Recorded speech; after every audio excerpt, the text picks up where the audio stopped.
We're going to begin our 10 at noon. A life in pajamas. What more could one hope for? We have so much life in pajamas that people are excited about the prospect of getting dressed up. I mean, not everybody, but some. In a world like ours, there's this reminder continually for me of the importance of rerouting ourselves and reconnecting to the rules and the rules for discourse and connection and how we treat each other and what's expected and what's proper. There are times in life that the basic morals and ethics of our lives seem obvious, and then there are other times when it feels like we need a reminder so much. And this piece by Sarah Lefton, who is an innovator and creator of Jewish fashion. And she's also someone from Godcast and Bim Bam, which is a website that produces lots of animated Jewish stories and lessons, etc. She wrote this for the 22nd of Elul, the jewel of Elul. The great thing about the world of the spirit is that gravity doesn't apply. Inertia can be overcome. Our secular culture teaches us to focus on ourselves when we have problems, whether through healthful things like self-help books and therapy, or through numbing things like comfort food, self-medication, and complaining to friends. A teacher once shared with me a special tool for lifting oneself out of sadness and depression. It is a very Jewish way to lift yourself up, and it isn't something you might expect to hear from a rabbi. He said to turn your focus away from yourself and on someone else. Lifting up another person through meaningful, regular volunteer work is a remarkable tikkun, repair, and a way to heal the world. It also has the wonderful side effect of healing your own scars. When you feed someone who is hungry, visit someone who is ill, or help a child who badly needs a mentor or tutor, you not only bring healing to our world, but you also create a miraculous new sense of self-worth. Through lifting up others, we lift up ourselves. Throughout the Torah, our ancestors put others first, despite their own difficulties and times of confusion and grief. May we be like them, moving through our struggles by committing to help others. Seems like such an obvious lesson, and yet one of which we are deeply in need in this time and in this place. The invitation to wallow, the invitation to be depressed, to get stuck, is ever present right now. But our tradition calls upon us not to find in others the faults we find in ourselves, but rather to offer others what they need. And in so doing, not fix our own problems, but provide a salve.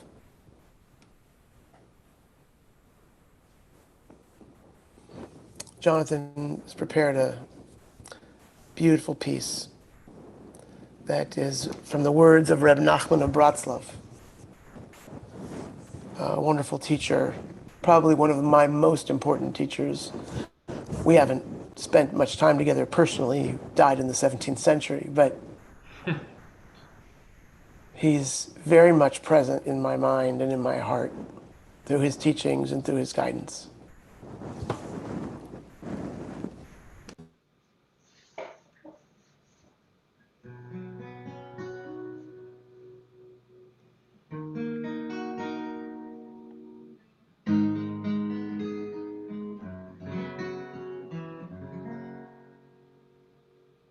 You are the one.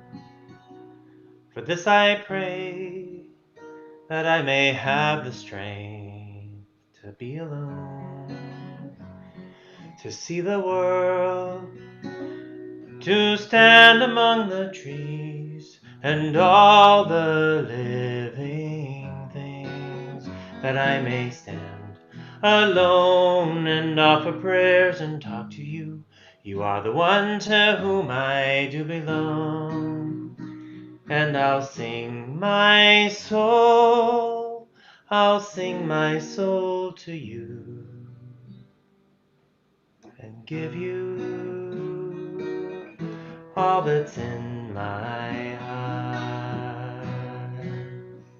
May all the foliage of the fields, all grasses, trees, and plants, awaken at my coming, this I pray, and send their life into my words of prayer, so that my speech, my thoughts, and my prayers will be made whole. And through the spirit of all growing things, and we know that everything is one, because we know that everything is you.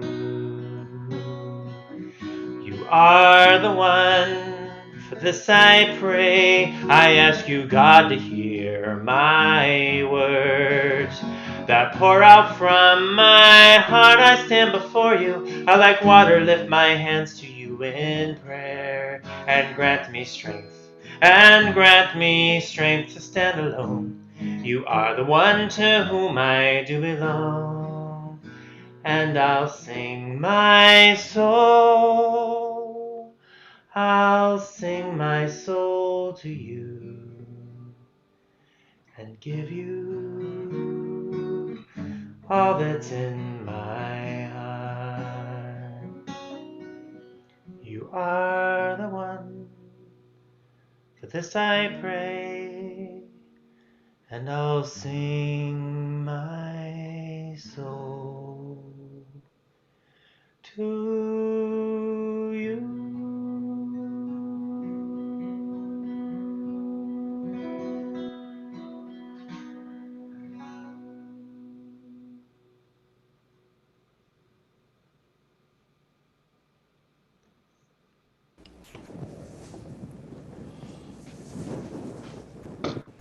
I had forgotten that that song is a piece by Debbie Friedman. There's so many teachers whose lessons, whose stories, whose impact lingers so far beyond their lives,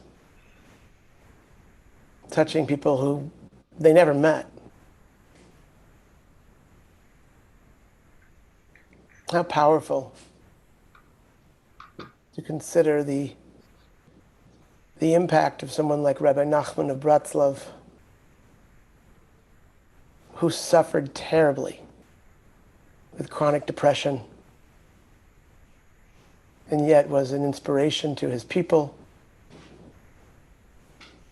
And his writings and his stories, they stay with us, and they come just at the right time. And were it not for his deep psychic challenges,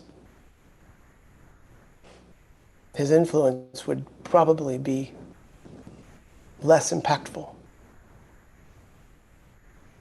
I never believed that one thing necessarily makes the other okay. But it is a challenge to all of us to sow joy and inspiration from especially the most challenging parts of our lives. At this time, I invite you to write in the names of people who are in need of healing as we offer a prayer of Misha Berach.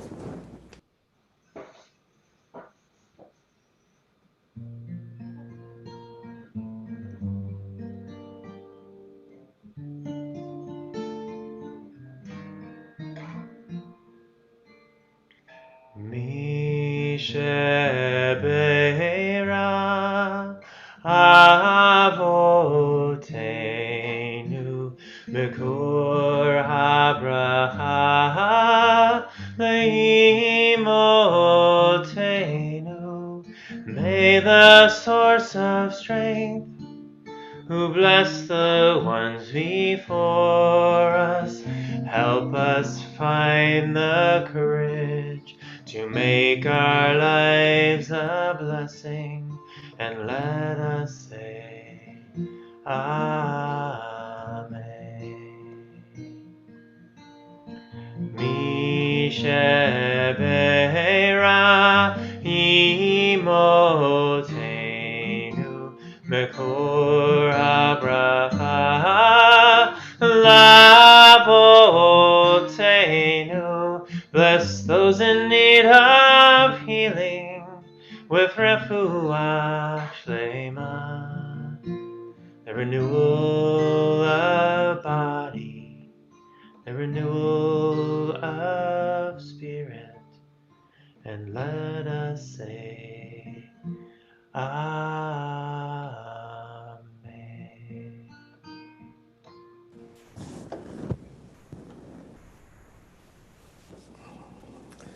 As many of us are aware, today is the 19th anniversary of 9/11.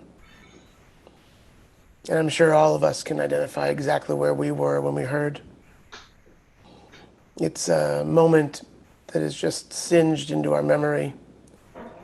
And tonight, 9/11 falls on Shabbat.